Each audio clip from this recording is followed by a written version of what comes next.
Kiekviena transporto priemonė slepia savo istoriją. Atskleiskite dabar su Car Vertical. Hado – aukštos kokybės alyva ir priedai.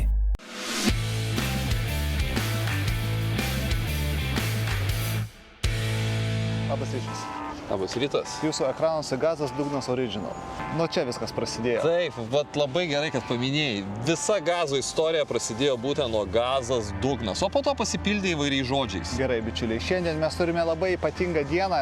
Jūs jau turbūt, kas stebite mūsų jau visus šios 7 metus, turbūt žinot mūsų meilę Land Roveriams. Taip. Abudu turėjom po Land Roverį. Taip. Ir šiandien Izidorius yra vedantysis numeris 1, nes būtent jisai važinėjo su Original Discovery. Taip. Original. Taip. O dėl to ir pradėjome mes nuo Original, nes šiandien turime ne visai Original. Taip, šiandien mes atidžiau pažvelgsime į Land Rover Discovery Sport. Gerai, Važiuojam. bičiuliai, važiuojam. Įdomu tik ar toli, va čia klausimas. Važiuojam. Važiuojam. Ir tada supranti, kodėl mums taip patinka Land Roveriai. Čia sėdynės apačia tai labai liūdnai atrodo. Kas iš to, kad aš čia dabar įsitaisiau, jeigu prieki manęs niekas nesisės? Sės. Nu, žinok, ir susigrūdom, nu. Bet jis kietas, kaip jis tau Nu, kur tau kietas? Jis nejauti, kad kietas automobilis. Visai nekietas.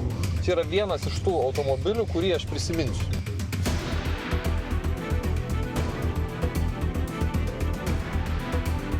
Gerai, bičiuliai, štai čia yra 17 metų Discovery Sport. Dabar aš pasakysiu savo nuomonę. Gerai. Mano tėtis turi, aš dabar bijau pameluot, bet kokią 26, man atrodo, metų Honda CR-V arba HR-V, nežinau. CR-V, man atrodo. CR-V. Tai va šitas automobilis man iš išvaizdos labai primena tą tokį neišvaizdų, bet tokį darbinį automobilį. Ir man, pavyzdžiui, aš iš Land Roverio visiškai ne to tikiuosi. O šiandien norėčiau išsiaiškinti vieną dalyką. Kaip žinia, gamintojai žodelį sport prie savo automobilių dažniausiai prideda dėl 3 dalykų. Vienas, tai yra sportiška automobilio versija. Kitas, tai yra mažesnė automobilio versija.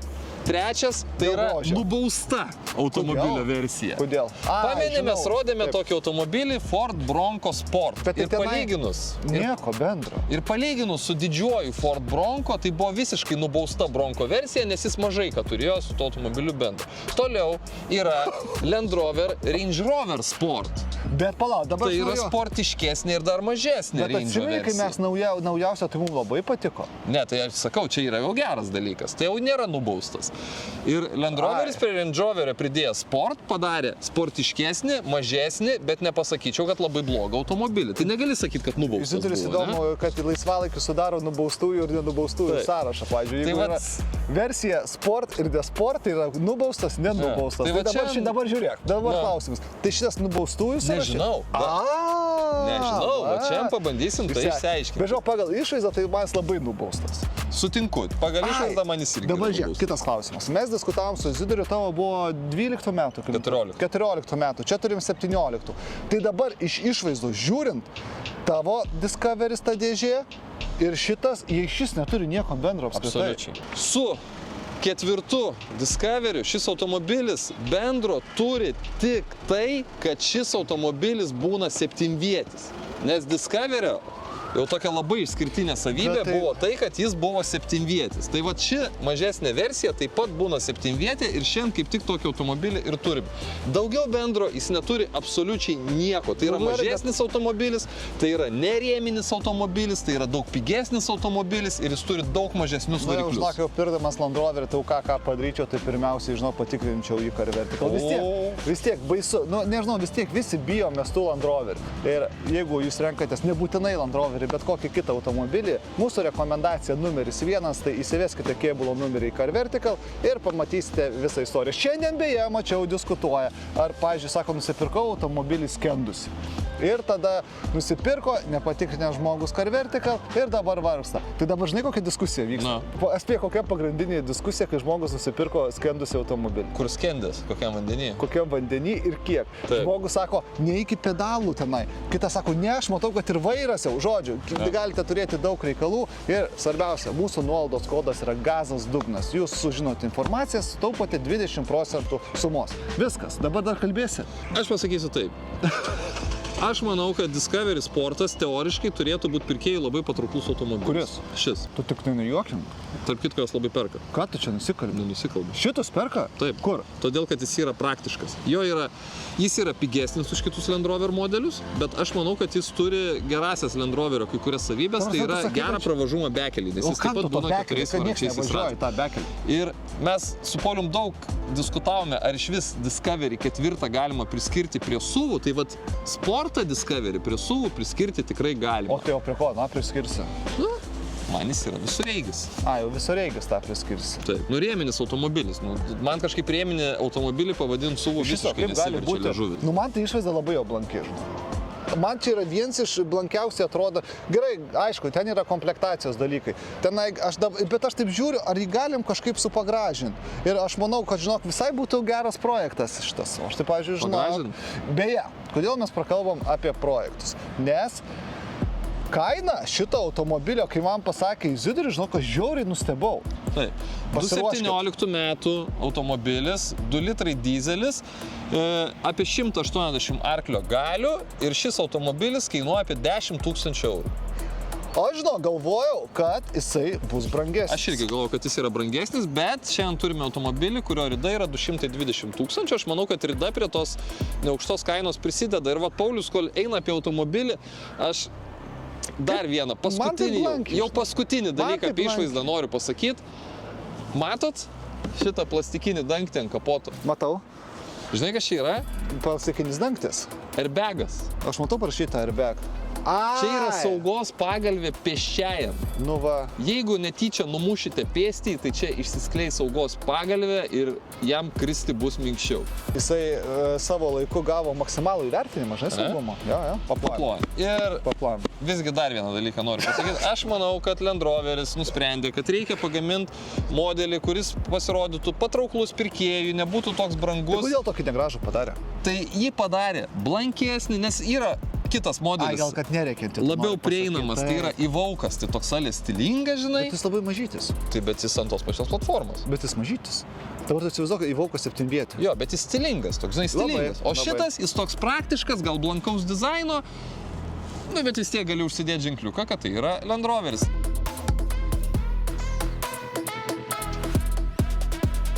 Nu va, čia va jau su tavo Discoveriu matome panašumų žymiai daugiau. Akivaizdžiai matau šitų tokių stačiakampių mygtukų. Aš tai ne, man tai žinai, kas pats yra. Po to šita dalis. O man visai ne, matai? O man yra pagrindinis, nu kas?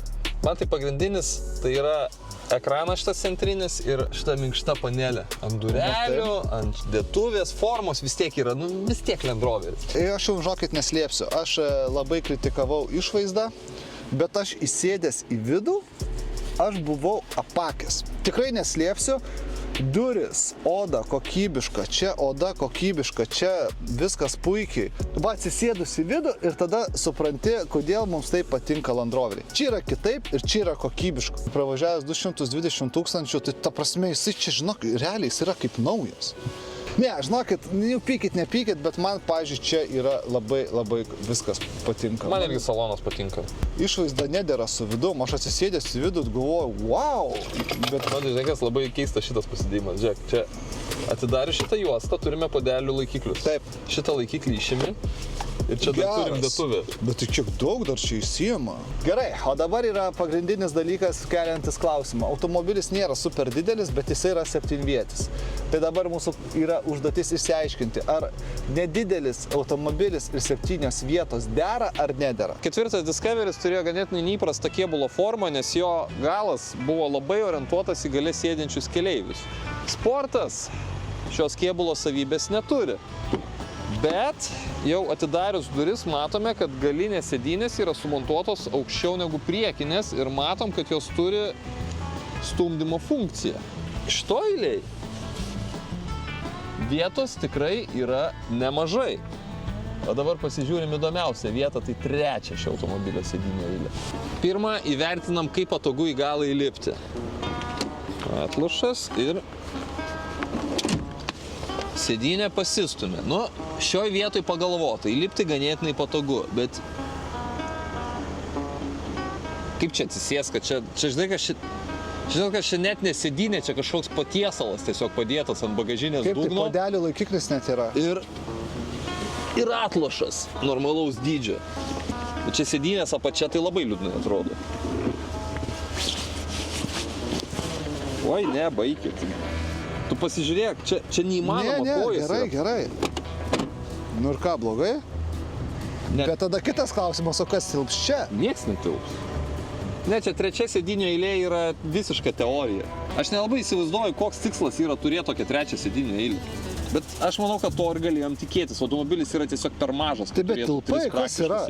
Nu kas yra? Kas iš to, kad aš čia dabar įsitaisiau, jeigu prieki manęs niekas neatsisės? Sės. Tada aš atsisėdu čia, šiek tiek nubaustai, bet sėdžiu. Tiek Nu va negerai. ir tilpo, pažiūrėkit. Nu bet dabar jau, kad sėdėtum, taip jau padoriai. Nu, va šitaip dar galėčiau kažkur važiuoti. Nu žinok, nu ir susigrūdom, nu.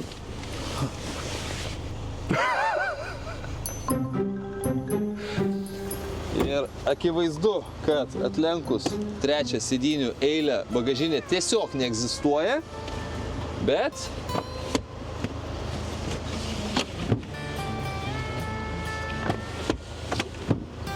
užlenkus ją situacija visai nebloga. Va, vyva. Jeigu nebūtų sėdynių, tai dar po šio dangčiu tikriausiai turėtume daug daugiau vietos. Čia pagal kiekvieno iš jūsų poreikius, jūs pats galite savo atsakyti, ar jums reikalinga tokia sėdynių eilė ar nereikalinga, bet automobilis tikrai yra praktiškas. Ok, štai mes ir viduje. Ir nepasakėm, kad turime čia tą ratuką. Užsikūrus jisai gražiai išlenda. Kam jis skirtas tas ratukas? Pakalbėsime apie jį vėliau. Šiek tiek man šitam automobilyje trūksta tokio modernumo. Nu, okei, mes čia turime skaitmeninį per vidurį, tokį mažiuką ekraniuką ir čia mažiuką ekraniuką. Nu jo, iš tikrųjų ekranai tai maži. Ir šiaip tas ekrano valdymas tai toks įdomesnis. Bet šitas pavarų perjungimas tai man patinka. Šis pavarų perjungimas yra labai smagus dalykas, kai išsikrauna automobilio akumuliatorius ir nėra kaip įjungti neutralą, labai smagu būna. Nes jis neišlenda net, ne? Jo, nes jis net neišlenda. Gerai, važiuojam. Nežinau kodėl, aš jaučiu, kad aš važiuoju su dideliu automobiliu. Tai nėra didelis automobilis, bet Land Roverį atsisėdus vis tiek sėdė aukštai ir vairas didelis. Ir jisai sunkus ir jisai tau sudaro tokio pakankamai rimto automobilio įspūdį. Ir man tai patinka. Dabar paspaudė, jisai visai smagiai beje važiuoja, tas 2 litrų dizeliukas, bet jisai ir paklaksė ir girdisi jisai. Gal norėtųsi šiek tiek mažiau, nors neįkyriai, atleidžia. Jį vairuoti nesunku, patogu, sukasi gerai.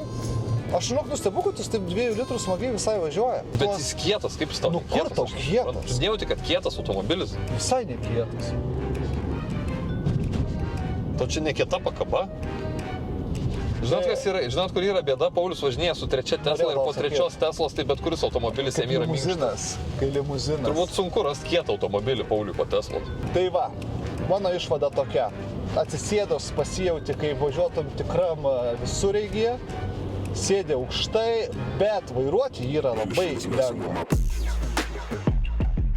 Paulius išbandė, kaip važiuoja šis automobilis, neužilgo išbandysiu ir aš, bet prieš tai noriu jums papasakoti, jog šį automobilį galite įsigyti Daimanda Auto aikštelėje Kaune. Ji yra Taikos prospekte ir ten galite rasti net, jeigu neklystu, apie 250 automobilių. Ir vieną automobilį iš stovinčių Daimandos aikštelėje galite laimėti. Mūsų Instagrame Gazas Dugnas TV viršuje rasite prikabintą įrašą. Paskaitykite įrašo aprašymą, ten yra surašytos visos taisyklės, kaip laimėti mūsų Chrysler PT Cruiserį. Jau visai greitai Daimanda Auto vienam iš jūsų padovanos mūsų gražuolį. Tad dabar pat užbėkit pas mūsų Instagramą ir sudalyvaukit konkurse. O aš sėdu pralėksiu šio Land Roverį. Kalbant apie jo variklį, 2 litrai dizelis, 180 arklių, daug geresnis pasirinkimas už 150 arklių variantą, nes jo ekonomija bus ta pati, bet jis važiuos geriau. Ir žmonės kalba, kad šis automobilis valgo tarp 7 ir 9 litrų dizelio 100 km.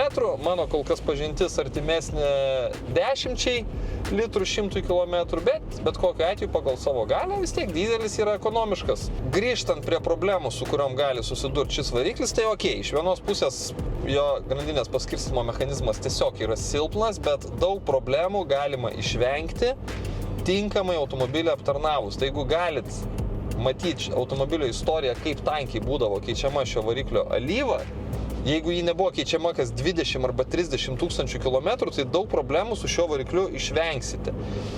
Taip pat su ekologiniam sistemom galite išvengti problemų, jeigu automobilis nebuvo eksploatuojamas mažais atstumais mieste ir neužsikiš koks kietųjų dalelių filtras, nes ekologinės sistemos mėgsta, kai jūs paspaudžiat gazą, išvažiuojat į greitkelį ir sukat variklį iki galo. Ir jos tiesiog neužsikemš. Ir jeigu nežinot automobilio istorijos, bet vis tiek nori tokį automobilį įsigyti, tai mes tokiu atveju rekomenduojam naudoti visus įmanomus Hado priedus. Prieš keičiant alyvą galit naudoti Hado priedą išplaut varikliui. Jeigu bandot išvengti ekologinių sistemų problemų ir kūro sistemų problemų, tai galit naudoti Hado priedus kūro sistemai. Šiaip mums patiems yra nekartą pasiteisinę. Šiaip visus Hado priedus galit rasti internetu hado.lt. Arba galite atvykti į parduotuvę, pasikonsultuoti ir konsultantas jums parinks tinkamiausius priedus jūsų automobiliui, kad išvengti problemų ateityje. Tai bet kokiu atveju apsilankykit hado.lt ir ten rasite tiek prekybos taškų sąrašą, tiek visus jų produktus. Nors ir norisi sakyti, kad tai yra nubausta Land Roverio versija, aišku, dar išvadą pasakysime pabaigoje. Bet kaip ir kiti Land Roveriai ir Discovery Sportas turi įprastinius Land Roveriuose randamus bekelės režimus. Turime bekelės pasirinkimą multimedijos meniu, turime nuokalnės režimą. Viskas kaip ir kituose Land Roveriuose. Tai galima daryti išvadą, kad šis automobilis turi gerą pravažumą. Tai kaip SUV-as jis yra ganėtinai rimtas automobilis, nes SUV-us dažniausiai apibūdina kaip parketinius džipus, o šis automobilis jau netoks ir parketinis. Ir nevažiuoja man jis kaip parketinis automobilis, nes ant posūkio šiaip jis vyra daug. Įspūdingai net. Įspūdingai daug, bet jį vairuojant atrodo, kad važiuoji su rimtu visureigiu. Ir man šis dalykas patinka, nes šis automobilis išsiskiria iš visų kitų SUV-ų ir čia yra vienas iš tų automobilių, kurį aš prisiminsiu. Čia teisingai sako, čia galit klausyti šitą. Gerai, bičiuliai, mes čia diskutuojam apie šitą automobilį, bet jeigu jūs nenorit jokių diskusijų, tiesiog norite važiuoti ir nesukti galvos, tai jums pagalba. Taip. Svarbiausia, kad nesirūpinti, ar automobilis suges ar nesuges. Va čia yra, mes dar grįšim prie šito klausimo, taigi tam yra Moberė. Užeikite į Moberė.lt, galbūt rasite savo geriausią pasiūlymą. Mes su Paulium tokių pasiūlymų jau radome, nes iš viso per mūsų abu nuomojame netgi 3 automobilius. Užeikite Moberė.lt ir pasižiūrėkite. Gerai, bičiuliai, o mes grįžtame prie mūsų Land Roverio. Ir labai man šitas automobilis yra kontrastas. Gal kaip iš eilės, kaip manai? Einam iš eilės. Išvaizda man jo nepatinka. Išvaizda yra silpniausia šito automobilio pusė. Man yra per blanki. Land Roverio aš nenorėčiau tokio užapvalinto. Aš ne dėl... Šiaip aš galvoju, žinai, kas šiek tiek pridėjus prie jo rankas, man atrodo, visai iš jo kažką galėtume išspausti. Tai vien kokias padangas uždėtum. Nu, kad ir all-terrainus, kokius grubesnius, įdomesnių ratlankių, tokių visureigiškesnių. Jis visai rimčiau atrodo. Ir žinai, kas, pavyzdžiui, man labai keista, kad nėra netgi stogo skersinių, nieko. Taip, bet čia komplektacijos dalykas. Gerai, tai išvaizda... Skersinius visada gali užsidėti. Išvaizda šiek tiek blanki, aš jam duodu 7. Aš irgi duodu 7. Bet va, įlipus į salioną, mūsų nuomonė pasikeitė. Ir žinok, kaip už tokią kainą, aš jam duodu, žinok, taip, meniu yra savotiškas, bet aš žinok, 8 tame... Man labai patiko, kad jis yra talpus. Taip. Man keista, kad žmonės kalba, kad jų salonai nekokybiški, nes šis automobilis salono prasme nėra nubausta Discoverio versija. Jis primena visus kitus Land Roverius. Jo gal silpniausia vieta yra centrinė konsolė, jinai gal šiek tiek pigesnių medžiagų, bet jis man turi to rimto automobilio stiliuką ir turi geras Land Roverio savybės. Ir talpus, kas svarbiausia, salonas. Tai aš už saloną jam duodu 9. Aš žinok, irgi 9 duodu. Man patiko.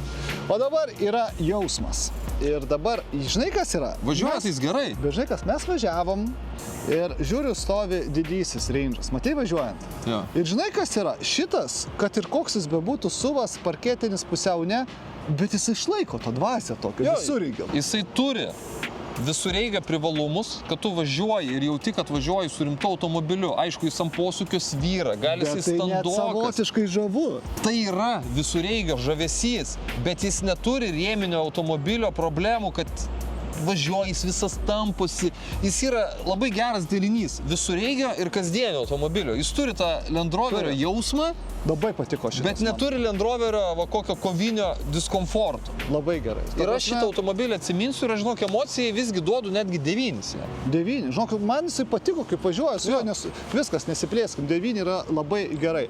O kaina, Kaina? aš taip pat duodu 9, nes už 10 000 Nu, žinai, automobilį, žinok, dabar- gal aš netgi gal ir pirkčiau. Žinai, kas yra? Aš į kainą dabar jau mes čia taip giriam, bet užsimiršom, kad visgi tai yra Land Roveris. Ir visi Land Roverių bijo. Ir aš, žinok, turėjęs pas Ir yra- Land Roverį. ir yra dėl ko. Ir aš, žinok, irgi bijau. Ir aš Bet- tai suveščiau į kainą. Aš jį nusipirkęs iškart keičiau grandinės visą komplektą. Kiek kainuoja? Iškart supildžiau visus įmanomus Hado priedus Tai ir kiek tada kainuoja? pabrangsta. Kiek grandinė? Tiek porą tūkstančių eurų tikrai raščiau, kur jį įkišti, Žinok, visus aš nežinau, aptarnavimus. aš tai žinok, aš jį labai kažkodėl matau kaip į projektą. Gerai, žinai ką, duodu aš už kainą 8.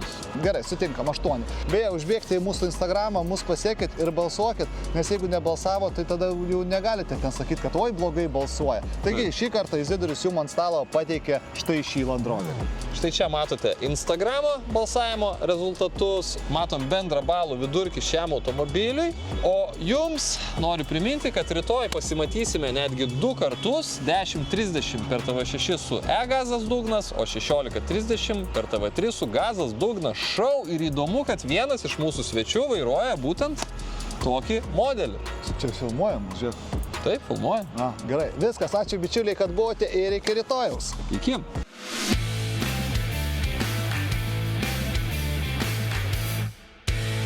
Kiekviena transporto priemonė slepia savo istoriją. Atskleiskite dabar su Car Vertical. Hado. Aukštos kokybės alyva ir priedai.